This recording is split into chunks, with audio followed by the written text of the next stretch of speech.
Hi, this is One God Ministries, and today I'm going to talk about gambling, why it is a big sin. In Matthew 12, verse 43, Jesus said, when an evil spirit comes out of a man, it goes through arid places seeking rest and does not find it. Then it says, I will return to the house I left. When it arrives, it finds the house occupied, swept clean, and put in order. When it goes and takes with it seven other spirits more wicked than itself, and they go in and live there, and the final condition of that man is worse than the first. So I place this verse first because it goes right to the conclusion actually of this video that that gambling actually leads to lack of self-control. It leads to demonic oppression, or you can say possession, and it leads to family breakdowns, you know, uh, and a lot of other crimes. Okay, so it leads to lack of self-control. It leads others to other sins such as theft, sexual immorality, murder, family breakdown. It is common knowledge that almost all criminal sinners practice gambling. If you want to see a corrupt politician, know for sure that he is in the gambling den because it seems to be a partner with immorality and sin. And I will show you Bible verses that will show you further why it is a sin and that a Christian cannot really practice gambling.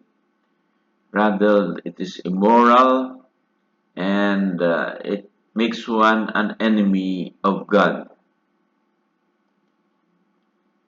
Although the word gamble was never mentioned, its sinfulness can be known if it violates principles in the Bible.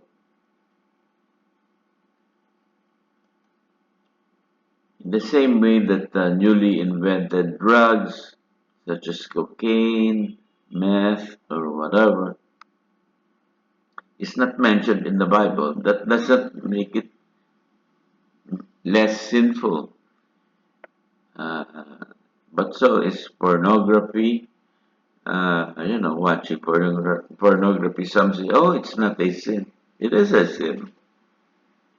In the same way that gambling is really a grievous sin based on their violation of biblical principles. So why do people gamble? People gamble to win money, to entertain themselves. They say it's a social event. Money becomes an idol, a joy. It releases dopamine hormones.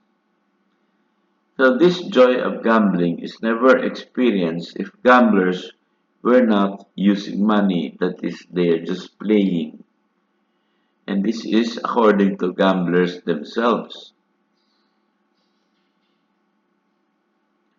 In 1 John 2, verse 15, it says in his, do not love the world or anything in the world. A Christian should not really gamble if there is really a love of God in him because it promotes the love of the world.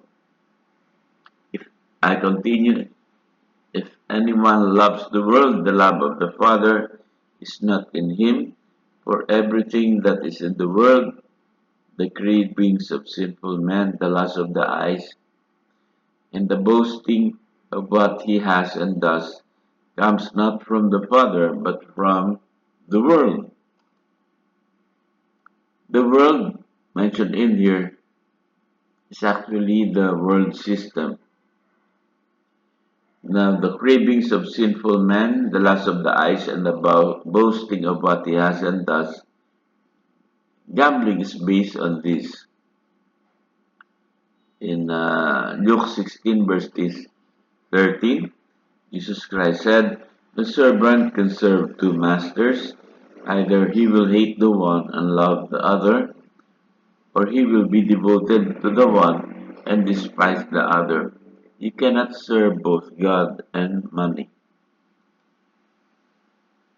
In 1 Timothy chapter 6, verse 7, the Apostle Paul states, "For we brought nothing into this world, and we carry nothing out of it.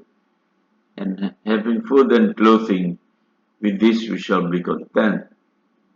But those who desire to be rich fall into temptation and a snare, into many foolish and harmful lusts, which drown men in destruction and perdition."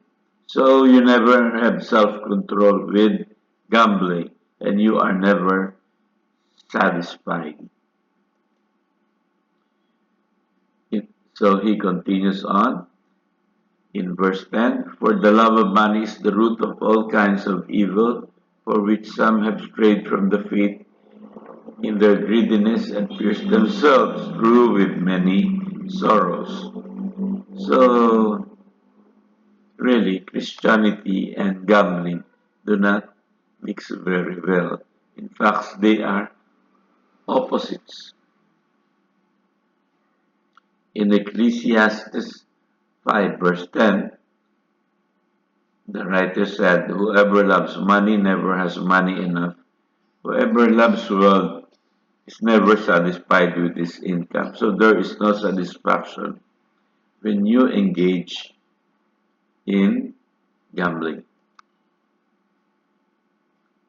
Probably this is the reason why gamblers cannot really stop gambling, no matter how much they have won. I know of gamblers who have won cars and thousands of dollars, and yet they sooner or later they use up all their winnings to further their gambling because they are possessed by an evil spirit. They cannot stop themselves, and it takes, you know, an exorcism perhaps that can only stop this. In James 4, verse 4, it is stated, "Adulterers and adulteresses, do you not know that friendship with the world is enmity with God? Whoever therefore wants to be a friend of the world makes himself an enemy of God." That's why, those who really gamble and love money makes themselves uh, an enemy of God. They live ungodly lives. In Habakkuk 2:6, "Woe to him who increaseth that which is not his." You know, when I look at the profile of murderers, I notice that practically all of them are gamblers. They are all enemies of God. Gambling is covetousness, desiring the good of others. We all know in Exodus 20, the Lord told us not to covet our neighbor's house, our neighbor's wife, our neighbor's goods, anything that belongs to your neighbor. In Proverbs 28, verse 25, "A greedy man stirs up dissension, but he who trusts in the Lord will prosper." Gambling is a worship of a false god, Fortuna. In Isaiah 65, verse 11 to 12, it stated, "But as for you who forsake the Lord and forget my holy mountain, who spread a table for fortune or Fortuna, the god of fortune or luck, and fill bowls of mixed wine for destiny, I will destine you for the sword, and you will all bend down for the slaughter." Now, in history, you notice that a lot of people undergo so much suffering, so much persecution, and a lot of these are gamblers. actually. And because it is stated in the Bible that they actually worship another God, the God of fortune, the God of destiny. So money was a tool created by God for commerce, a payment for goods and services. Gambling is a tool created by the devil to promote worship of other gods, Mammon and Fortuna. It is used by the devil to promote greediness and friendship with the world system. It is used by the devil to promote enmity against God. And it is used by the devil for demonic possession or oppression. It opens a person up to demonic oppression. So, in conclusion, gambling is a violation of numerous Bible principles on moral code. It is immoral. Any denomination or church leader who insists it is harmless is leading the congregation astray, a blind guide. In Luke 6, Jesus Christ said, "Can the blind lead the blind? Will they not both fall into the ditch?" Okay, so I hope I have clarified why gambling is a big sin. So this is One God Ministries, and if you want to watch my other videos, simply go to my YouTube channel. So until next time, this is One God Ministries.